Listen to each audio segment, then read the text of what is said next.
The Vatican City is the heart of the Roman Catholic Church, and today I'll share with you 10 interesting things you should know about the Vatican while we take a tour care of Headout. The Vatican City is the smallest country in the world. It is governed as an absolute monarchy with the Pope as the head. It even prints its own stamps, issues passports, has its own flag, anthem, and media outlets. The Vatican doesn't have taxation.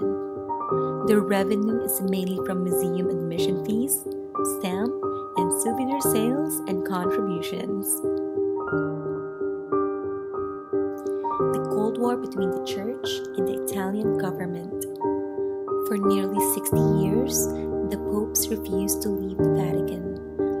Popes ruled over a collection of sovereign Papal States throughout Italy until the country was unified in 1870. The new government has seized all lands of the Papal States, with the exception of the Vatican, and a Cold War then broke out between the Church and the Italian government. Popes refused to recognize the authority of the Kingdom of Italy, and the Vatican remained beyond Italian national control. Benito Mussolini and the Vatican City. The dispute between the Italian government and the Catholic Church ended with the signing of the Lateran Pacts. This allowed the Vatican to exist as its own sovereign state and compensated the Church $92 million, which is now more than $1 billion in today's money for the Papal States. It was Benito Mussolini, the head of the Italian government at the time, that signed the treaty on behalf of King Victor Emmanuel III. Michelangelo and the Sistine Chapel. We're not allowed to take photos or videos inside the Sistine Chapel, which was my favorite during our tour. So let me talk about it while we explore the other parts of the Vatican. The ceiling is divided into 9 central panels, which illustrates the creation of the world, the expulsion of Adam and Eve, and the story of Noah. The most famous of these panels was the creation of Adam, which shows the figure of God touching the fingertip of Adam in order to bring him to life. They also said that the figure of God was shaped like the human brain. Another popular panel was the Last Judgment, located at the altar of the Sistine Chapel. The composition depicts hell as it is described by the poet Dante in his Divine Comedy. Another interesting thing about this masterpiece of Michelangelo was the fact that he drew the people he disliked on the faces of the damsels at the right.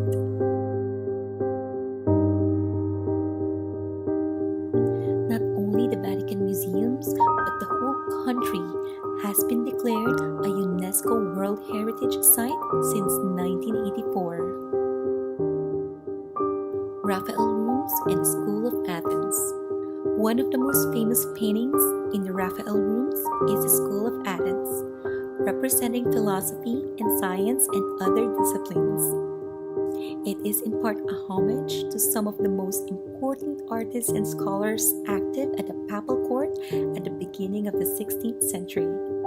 This painting represents an idealized gathering of scholars and artists from the classical world, the Middle Ages, and the Renaissance, and constitutes one of Raphael's greatest achievements. The Vatican Museum has one of the largest art collections in the world. The Vatican Museum has over 9 miles of art collection with 1,400 rooms, chapels, and galleries. And Michelangelo, one of the most famous artists in the Renaissance era, dedicated almost 10 years of his life just to complete the beautiful ceiling of the Sistine Chapel.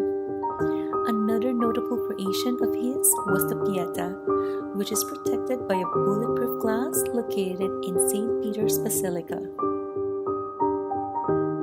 St. Peter's Basilica, the biggest church in the world. It was said that the St. Peter's Basilica sits atop a city of the dead, including St. Peter, who is the leader of the apostles and the first bishop of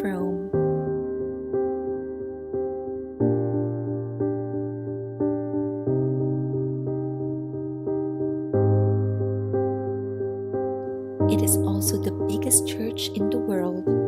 There is even a measurement of some sort that compares its size to some of the famous churches around the world. It was also said that no building around the Italian capital could be higher than the dome found in St. Peter's Basilica.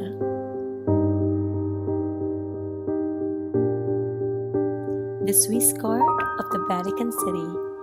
The Swiss Guard's role in the Vatican City is strictly to protect the safety of the Pope. Although the world's smallest standing army appears to be strictly ceremonial with its colorful uniforms, its soldiers are extensively trained and highly skilled marksmen.